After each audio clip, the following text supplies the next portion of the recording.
Hi everyone, my name is Leo Schumaker, Seattle Children's Hospital. Going to get some information about how we can help, along with the Elks.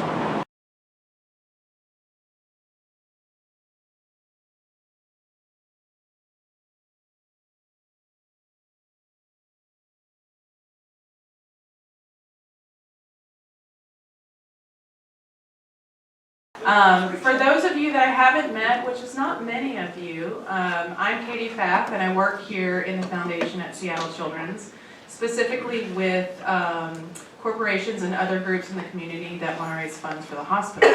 So the Elks have been a partner of mine for a long time now, and I look forward to this day every year because your group is one of the most passionate groups of fundraisers that I get the chance to work with. And it's really obvious that your heart is in this work, and we're really grateful. So thank you for being here, and thank you for all that you do. We really appreciate having this, one of the oldest relationships in our history. So each year when you guys join us, we focus on a different topic. So I have a couple of things that I'll talk to you about today around what's new at the hospital, what we're working on. I'm sure you saw the construction going on outside when you arrived, so we'll talk a little bit about that. But first, I would love to introduce a featured speaker that we have with us today, just so you can hear a little bit more about the work and the programs that are happening at the hospital. And I'm going to read this so I get all of this right, Jay. Dr. Jay Sarthy is with us here today, and he's going to share a little bit about his work with you. But he was born in Seattle and moved to the Midwest and got his medical degree from Northwestern University in Chicago. He then returned back to Seattle for pediatric oncology training, and he now conducts research at Fred Hutch, as well as taking care of patients here at Seattle Children's. So Dr. Sarthy's research focuses primarily on understanding pediatric cancer epigenetics, and he has a focus on cutting-edge methods that provide new insight into how these cancers form and how we can treat them. I was telling Jim, I'm so glad that there are people like Dr. Sarthy here in our community that are thinking about this on our behalf every single day to make care better for the kids in our community. So please welcome Dr. Sarthy.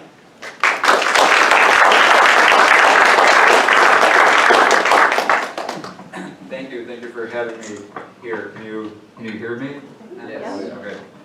So it's a pleasure to be here, and I'm on actually clinical service right now, which means this morning I was seeing patients in the hospital, and I understand that a lot of the fundraising from the Elks goes to uncompensated care, and certainly some of the patients that we're caring for that I saw this morning are the beneficiaries of your support and generosity. So we appreciate it tremendously. And if you're giving to Seattle Children's, you really can't go wrong by giving money to any specific part of the hospital, but I know that we appreciate it upstairs tremendously.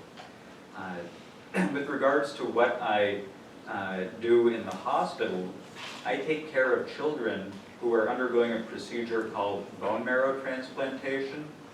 And this is something that was developed at Seattle Children's Hospital and the Fred Hutchinson Cancer Research Center at University of Washington. This is a procedure where we treat children who either have problems making their own blood cells or they have high-risk cancers.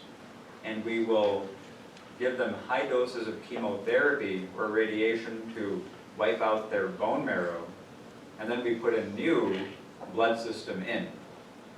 By using bone marrow from the inside of your hip bones, or actually sometimes we used to do the chest, but now it's mostly the hip or the back. We take the bone marrow out and put it into these young children, and these new bone marrow cells will come in and grow up and make all the blood cells that you need, white blood cells to fight infections, red blood cells for energy, and these kids end up doing very well. But none of this could have been done without the research that was done at Fred Hutch and University of Washington and Seattle Children's. And I'll just say that this was such an important discovery that a Nobel Prize, which is the highest award that can be given, was awarded to the investigator who identified this method called BMP that Dr. Thomas was given the award, I think, in 2001. And since that time, what I've come to learn, it's crazy when you think about this, the first 100 patients who received a bone marrow transplant passed away. And you know, I can't imagine being the 101st patient to sign up for this knowing what happened to the first 100, but the 101st made it, and I think it's a testament to the relationship that Children's, Fred Hutch, and UW have, that we would be such a cutting-edge institution, we'd be able to move forward with this very risky trial, finally get it to work, and then now we've saved over several 100,000 people worldwide. So that's why it was given the Nobel. It's really an amazing, amazing technology. With regards to my own research, the term epigenetics is a very fancy word, but I think it's actually quite simple to think about. So the reason I wanted to study epigenetics is because most people have spent a long time trying to understand what makes cancer tick. And have many of you heard of the Human Genome Project? So the Genome Project was designed to study the DNA in all of our cells. And the DNA is the instruction book for the cell. And when we decoded the human genome, we thought we can compare the regular genome to a genome in a cancer cell and see where the cancer cell instruction book has gone wrong.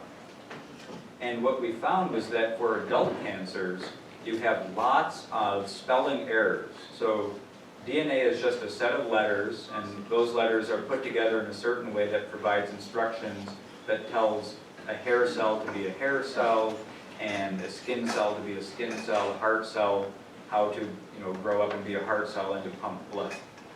But in adult cancers, what we found is there are a lot of spelling mistakes, and so the cell gets very confused, and it just grows indefinitely and doesn't have the brakes to stop. So it's kind of an unlicensed instruction to just keep growing, keep growing, keep growing.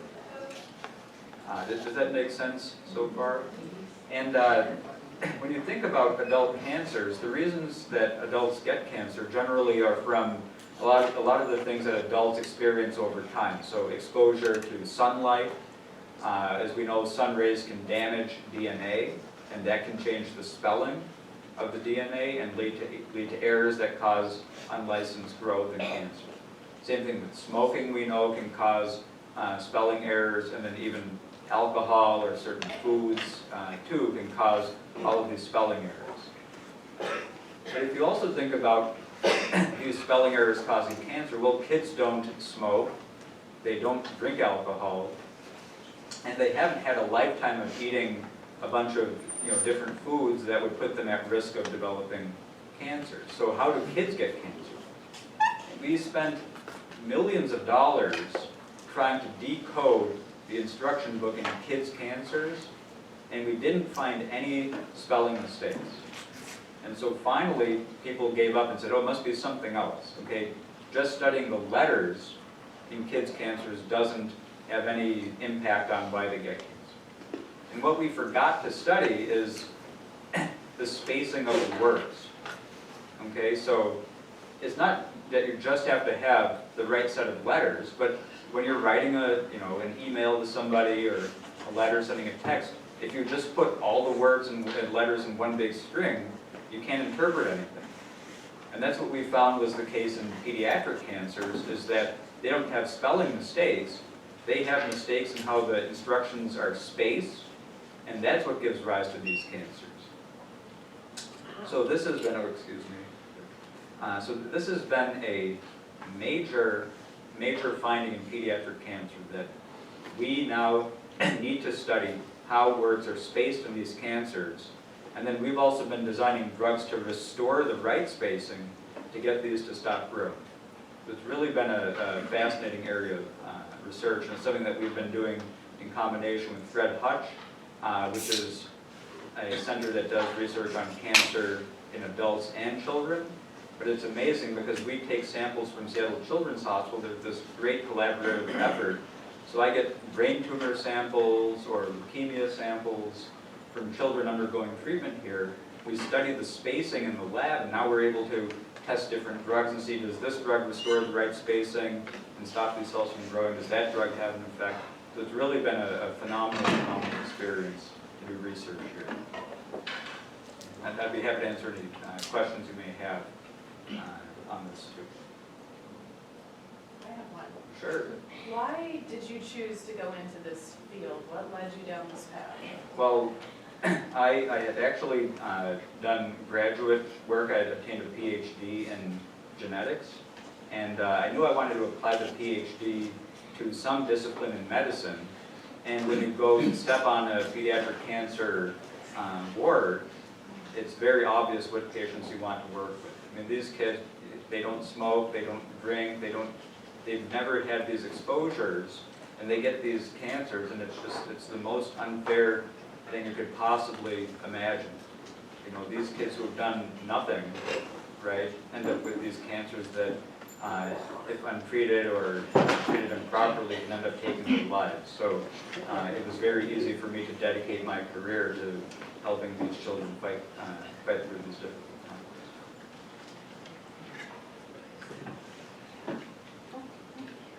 Well, thank you. I really appreciate you having me here today and all of the support that you guys provide the hospital.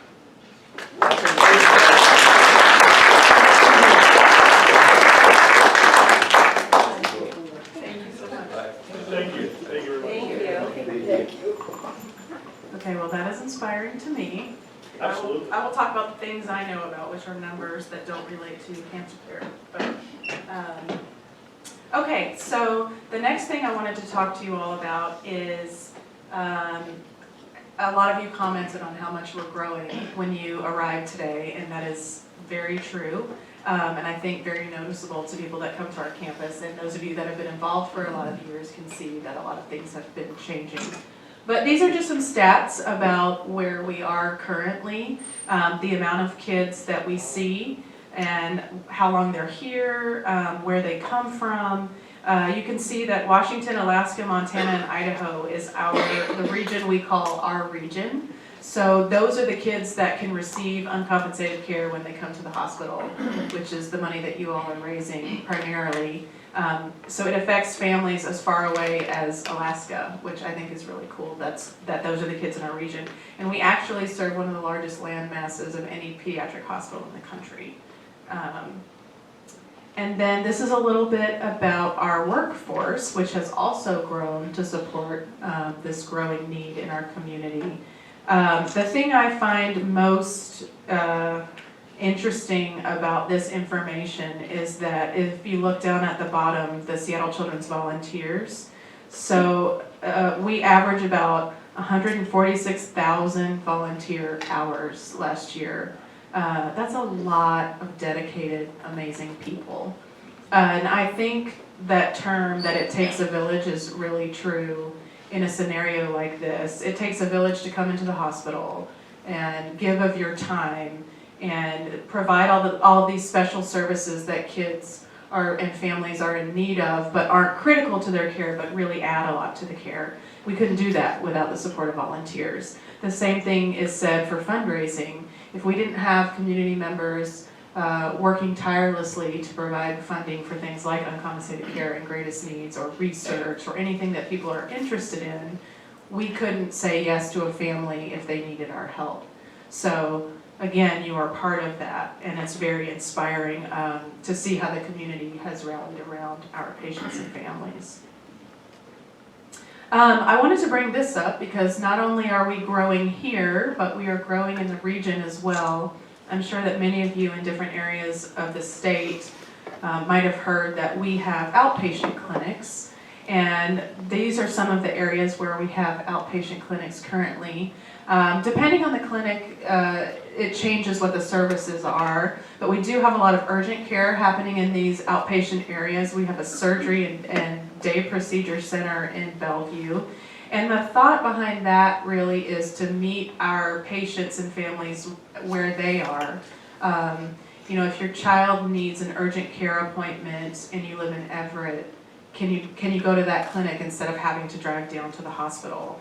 the thing that we're learning as we move forward in this new era of medical care is, thankfully, kids are living longer with chronic diseases because we have figured out ways to treat conditions that we didn't know how to treat before. So now that turns into a lifetime of care for some of our patients. And we want to be out in the communities where they are so that they can get the care that they need without having to come to us. The other reason is it's really expensive to treat kids in a hospital. Everything's really specialized here, the equipment, the sterilization, the procedures, and it just makes more sense if you don't need that level of care that you could get it somewhere else with the same high quality result.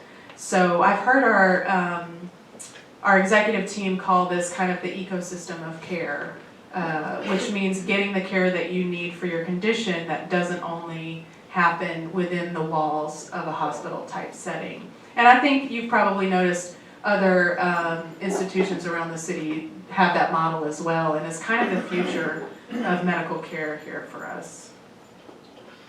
I wanted to bring this up. We haven't gotten all of our financial information back from last year, 2019, but kind of just to show you how much money we gave out in uncompensated care in 18. And we expect that number to go up again in 2019 as it has every single year. The need is higher and higher. And then you can kind of see the mixture of other sources where funding comes in. And I think the important thing about uncompensated care is it's not just for families who don't have medical insurance. So many of our patients have great medical insurance. Their parents have great jobs, but they are not prepared for cancer treatment, which none of us are, right? So uncompensated care is there for those families too, and I think that really hits home with a lot of people because it's so much more than just not having a job, you know, and it could happen to any one of us. So we're really grateful and lucky to have people that are willing to spend time and energy giving to that fund. Which leads to you all. I don't know if you got a chance to see your rock outside on the wall when you came in. We can look at that, or please look at it, take a picture when you're here. But I wanted to highlight this because, again, you are one of our oldest relationships here at the hospital. And I think this is a great symbol of our relationship because it's literally cemented into our walls here at the hospital. You are part of this legacy, as you can see with others who have given over the years and formed an amazing relationship with us. And I think it's really great that when patients and families come in and walk down these halls, they can spend time looking at the names on these rocks. Some of them individuals, some of them groups, some of them companies, but just to kind of know and see who's out there supporting them and that they're not alone. The other area that you all have been really had a strong presence for us is your Washington Elks Therapy Program. And we do refer kids to that program, so I know that that's a great and growing partnership, and we will continue that in the future. So thank you for being a part of that history, and we look forward to what the future holds for all of us. So what's new? So besides the building that's happening out here, we just completed our building cure, is what we're calling our new research institution downtown. I would love for anyone to come see that. If you have a chance, our next tour is March 5th at 11:30 a.m. And I'll give you information on how to RSVP to that if you are interested. It is an amazing state-of-the-art facility. And some of the things that are in it, it's nice to be down in that South Lake Union hub because that's where a lot of the biotech and research is happening in our city. And so there's great synergy there with our researchers and programs and others in the area. Jay mentioned Fred Hutch as a partner and SCCA and others.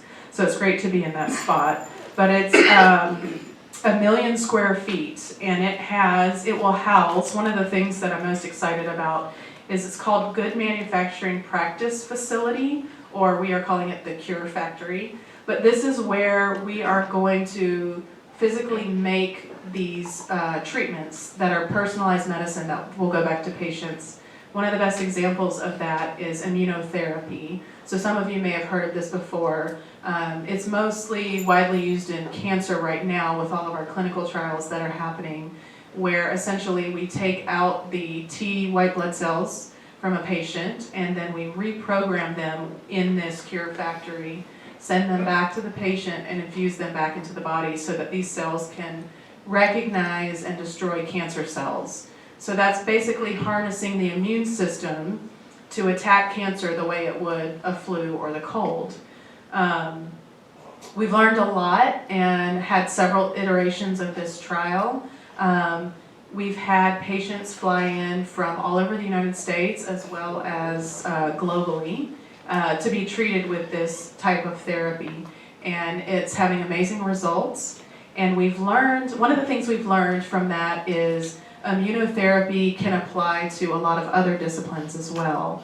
I think some of you might remember our Strong Against Cancer brand that we were working on for the last number of years from a fundraising perspective to help kind of fund this research and push it forward. Well, we've learned throughout that time that immunotherapy can be used in other disorders and could be a cure for other types of chronic diseases that we're seeing. So immunotherapy has gotten much bigger than just cancer care, although it is still kind of a hallmark of cancer care. And we're really looking forward to the time when that will be the standard of care rather than chemotherapy and radiation, which we know is not ideal for a growing child. The other things that are housed in this are a really large auditorium. I would love to have Elk stay there in the future so you guys can see that space. But there will be some really great offerings for the community as well as our workforce on scientific discoveries. And we want to get everyone excited about science that's happening in our own city and share that with you. Another feature is the Science Discovery Lab. We've had a mobile RV bus that has gone around to underprivileged schools in our state for the past number of years, where school kids can get a chance to come on this bus and learn about science and laboratories and even do experiments with some of our educators. And the thought there is to get another generation of kids excited about science and STEM type learning to be the next generation of scientists and physicians here at Seattle Children's. So we still have that lab that's mobile and goes out into the community, but then it will also serve as a teaching classroom so schools can come to it, and it's a really cool space. And then there's just the amenities of outdoor spaces and work areas. So for the workforce of the future, what are those amenities that people are looking for to recruit? And we're really excited about it. So I hope if you have time to take a tour that you would sign up for that. You can RSVP, and I can give you this information as well, Jim. Maybe we can put it up on the website. Yeah, will be, and your presentation. Okay, great. And this is it's offered on a certain cadence from our foundation tour group. So if you miss this one, there's going to be several in the future. But we'd love to have you join us for that so you can get a chance to see that for yourself.